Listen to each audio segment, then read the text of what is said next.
Study point. मैं सलोनी वर्मा आप सभी का दोबारा से स्वागत करती हूँ सलोनी वर्मा स्टडी पॉइंट पे। एक न्यू वीडियो के साथ मैं दोबारा से आ गई हूँ आप सभी की भारी मांग पे। तो देखिए आज हम क्या करने वाले हैं, जो हमारा पॉलिटिकल की फर्स्ट बुक है उसका 5th चैप्टर है, उसका पार्ट 1 मैंने करवा दिया है। जिन बच्चों ने नहीं देखा है वो अवश्य देखिए। तो इसमें क्या है, पार्ट 2 करने वाले हैं। चैप्टर का नाम क्या है, समकालीन विश्व में सुरक्षा, हमारे चैप्टर का नाम है। देख लेते हैं किन किन चीजों को कवर करने वाले हैं। इस पार्ट 2 में हमारा पूरा का पूरा चैप्टर जो है समाप्त हो जाएगा। तो देखिए, खतरों के नए स्रोत जो होते हैं उनके बारे में जानेंगे कि कौन कौन से स्रोत हैं वो खतरों के हैं, इसे जानेंगे हम। फिर हम जानेंगे सहयोग मूलक सुरक्षा, यानी सहयोग मूलक सुरक्षा की आवश्यकता किसी भी देश को क्यों होती है। इसके बाद हम जानेंगे कि भारत की सुरक्षा की रणनीतियां क्या है। इन सब चीजों को हम स्टेप बाय स्टेप समझेंगे। तो देखिए, हम पहले आएंगे खतरों के नए स्रोत हैं क्या। तो देखिए, आतंकवाद जो है खतरे का सबसे बड़ा स्रोत है। ठीक है, इसे कुछ देश जो है आतंकवाद को अच्छे तथा बुरे में जो है कन्वर्ट करते हैं। कुछ देशों का मानना है कि आतंकवाद अच्छा है, कुछ कहते हैं आतंकवाद बुरा है। परंतु हमारे जो प्रधानमंत्री है श्री नरेंद्र मोदी जी, वो ये कहते हैं कि आतंकवाद ना बुरा है ना अच्छा है, हम इस चीज में से कन्वर्ट नहीं कर सकते हैं। सभी को एकजुट होकर इसे खत्म करना पड़ेगा, आतंकवाद को। तो ये हमारे कौन कहते हैं, हमारे जो है पीएम मिनिस्टर, जो हमारे प्रधानमंत्री जी हैं नरेंद्र मोदी जी, उनका ये कहना है कि आतंकवाद कोई अच्छी तथा बुरी चीज नहीं है। जैसे कि हमने परिभाषित कर दिया कि आतंकवाद अच्छा तथा बुरा है। आतंकवाद एक बहुत बड़ी गंभीर समस्या है जिसका निपटारा सभी देशों को करना पड़ेगा, एकजुट होकर करना पड़ेगा। तो देखिए, आतंकवाद जो है वो एक नया स्रोत है खतरों का। ये हमें अब दिख रहा है कुछ ज्यादा ही गंभीर है। इससे कोई भी महाशक्ति बच नहीं पाई है, अमेरिका भी नहीं बच पाई थी। 9/11 की घटना ले सकते हैं आप देख सकते हैं कि अमेरिका जैसी महाशक्ति जो विश्व में उसका वर्चस्व है वो नहीं बच पाई। तो आप देख सकते हैं आतंकवाद कितना गंभीर होता है, कितना खतरनाक होता है, कितना भयानक होता है। इसी प्रकार से निर्धनता, आप कह रहे होंगे मैम गरीबी किस प्रकार से हो सकती है किसी के लिए एक खतरे का नया स्रोत। आपको मैं बताऊं, गरीबी सबसे बड़ा जो है खतरे का स्रोत होती है। कुछ लोग जो है उन्हें खाना नहीं मिल पाता है, एक समय की रोटी नहीं मिल पाती है, जिसके कारण उनका निधन हो जाता है।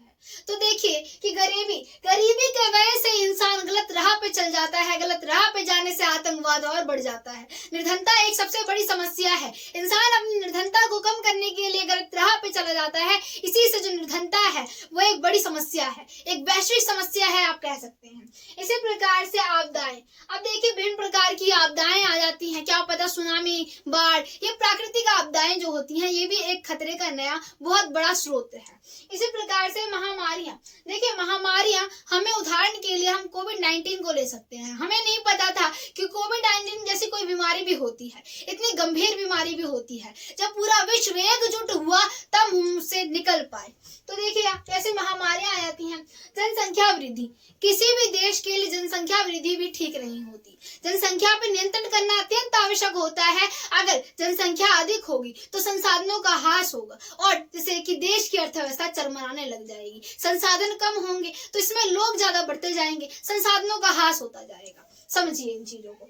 इसी प्रकार से प्रदूषण, देखिए प्रदूषण भी बहुत गंभीर समस्या है, जिससे कि जो है आप बोल सकते हैं कि इसमें ग्लोबलाइजेशन जो है बढ़ने लग जाता है प्रदूषण की वजह से। तो प्रदूषण जो है खतरनाक होता है वातावरण के लिए, एनवायरमेंट के लिए, हमारे स्वयं के लिए भी। तो देखिए इसी प्रकार से ग्लोबलाइजेशन आ जाता है। ग्लोबलाइजेशन के बारे में अगर मैं आपको बताऊं तो इसे और अच्छे तरीके से समझते हैं। देखिए, वैश्विक तापमान वृद्धि, इसे हिंदी में कहा जाता है। वैश्विक तापमान वृद्धि से अगर समुद्र तल पर 2 इंच और उठ गया, यानी समुद्र तल जो है वो 2 इंच और उठ गया, तो देखिए क्या परिणाम हो, कितने भयानक परिणाम होंगे। तो देखिए इससे बांग्लादेश को 20% नुकसान होगा। क्या बांग्लादेश को 20% नुकसान होगा और इसके बाद जो है 20% जो भाग होगा बांग्लादेश का वो डूब जाएगा पानी में। इसी प्रकार से देखिए लगभग पूरा मालदीव जो है वो पूरा पानी में डूब जाएगा, पूरा का पूरा मालदीव, अगर समुद्र तल का 2 इंच पानी और बढ़ गया तो।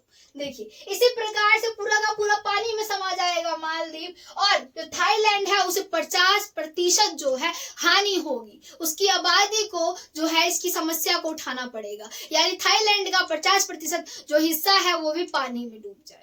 तो आप ये देख रहे हैं कि वैश्विक तापमान वृद्धि कितनी बड़ी समस्या है ना। आपको ये समझ आ गया होगा क्योंकि आप कब से पढ़ रहे हैं वैश्विक तापमान वृद्धि। जिन बच्चों को ये कॉन्सेप्ट क्लियर नहीं होगा वो समझ आ गया होगा। तो देखिए हमने ये समझा खतरे के नए स्रोत होते कौन कौन से हैं, आज हमें समझ आया। अब देखिए हम भारत की सुरक्षा की रणनीतियों के बारे में जान लेते हैं। तो देखिए इसमें क्या है, अपना सैनिक क्षमता को, अपनी सैनिक क्षमता है उसे बहुत स्ट्रॉन्ग करना, उसे बहुत मजबूत करना। इसी प्रकार से जो है अंतर्राष्ट्रीय संस्थाओं को मजबूत करना, जो अंतर्राष्ट्रीय संस्थाएं हैं उन्हें क्या मजबूत कर लेना। अगर किसी प्रकार की समस्या आती है तो सारे एकजुट हो जाएंगे, है ना। इसी प्रकार से अंदरूनी समस्याओं से निपटना। आप देखिए अगर आपका उदाहरण देती हूँ, आपके घर में आपके परिवार के सदस्यों के साथ ही आपकी जो है अनबन होगी तो दूसरे लोग आपको सपोर्ट कैसे करेंगे, जब आपके घर वाले ही सपोर्ट नहीं कर रहे होंगे। तो सबसे बड़ी समस्या होती है कि अपने देश में जो अनबन है उसे समाप्त करना। जब देशवासी एकजुट होंगे, एकत्रित होंगे, जब वो चाहेंगे तो इससे क्या होगा कि देश जो है प्रगति करेगा, उन्नति करेगा और सफल होगा। तो इसीलिए देश को मजबूत करने के लिए जनता का बहुत बड़ा योगदान होता है। समझिए जैसे कि हमने जब 1947 में जब हमारा भारत आजाद हुआ था, जब सब एकजुट हुए तभी भारत आजाद हो पाया था। नहीं तो वो मुट्ठी भर जो ब्रिटिश आए थे वो भारत की क्या नींव हिला सकते थे? नहीं, क्योंकि हमारे अंदर खटाव था। हम देश को लेकर हम ये सोचते थे हम मुस्लिम हैं, हम हिंदू हैं, हम ईसाई हैं, इन सब धर्मों में हम बट गए थे, ईसाई धर्म में बट गए थे। इन धर्मों से बटने के कारण वो मुट्ठी भर लोग हम पे शासन कर पाए। जब उन्होंने 200 वर्ष तक शासन किया, जब हमारे जो सारे स्वतंत्रता सेनानियों ने हमें एकजुट किया, हमें देश की एकता के बारे में, आजादी के बारे में, उसके महत्व के बारे में बताया, तब सारे एकजुट हो पाए और तब जाके उनकी नींव हिला के उन्हें खदेड़ दिया गया। तो देखिए इस प्रकार से हमने समझा। अब देखिए इसके अंतर्गत क्या है कि अंदरूनी जो समस्याएं हैं उनसे निपटना अत्यंत आवश्यक होता है। इसमें क्या सामाजिक आर्थिक विकास करना, देश का सामाजिक आर्थिक विकास करना बहुत आवश्यक होता है। अगर समाज में ही अनबन होगी, आर्थिक विकास नहीं होगा, देश मंदी का सामना कर रहा होगा, चीजें बहुत महंगी होंगी, उन्हें प्रोवाइड नहीं हो पाएंगी, तो वो खुद ही पसंद नहीं करेंगे उस देश में रहना। वो ये चाहेंगे वो शरणार्थी बन जाए, दूसरे देश में जाके प्रवास कर ले, यानी दूसरे देश में जाके रहना आरंभ कर दे, है ना। तो इससे क्या है कि इन सब चीजों को मजबूत करना, ये रणनीतियां होती हैं कि भारत की सुरक्षा की रणनीतियां हैं। भारत इन सब पे खरा उतर रहा है। देखिए अब सहयोग मूलक सुरक्षा रह रहा है। सहयोग मूलक सुरक्षा को समझ लेते हैं। हमने इन दो टॉपिकों को समझ लिया है। सहयोग मूलक सुरक्षा का मतलब होता है जो विभिन्न देश है, यानी कि देश में हमें मान लीजिए हम भारत के कुछ समस्याएं ऐसी होती हैं जिसका निपटारा कोई एक अकेला देश नहीं कर सकता है। मान लीजिए कोई देश जो है वो किसी देश के खिलाफ हो गया, अब वो जो है कमजोर पड़ रहा है। जब उसने संधि कर रखी है, जैसे हमने कर रखी थी 1971 में, किसके साथ 20 वर्ष से संधि की थी, किसके साथ की थी? USSR, सोवियत संघ के साथ की थी, है ना। तो उसने हमारा साथ दिया था। इसी प्रकार से अमेरिका ने भी नाटो कर रखा है, सोवियत संघ ने, USSR ने क्या बनाया था? उसने वार्सा बनाया था। तो इस प्रकार की संधियां की जाती हैं, सहयोग मूलक सुरक्षा कहा जाता है इसे। तो यहीं पर पूरा का पूरा ये चैप्टर है वो समाप्त होता है। आशा करती हूँ वीडियो अच्छी लगी होगी।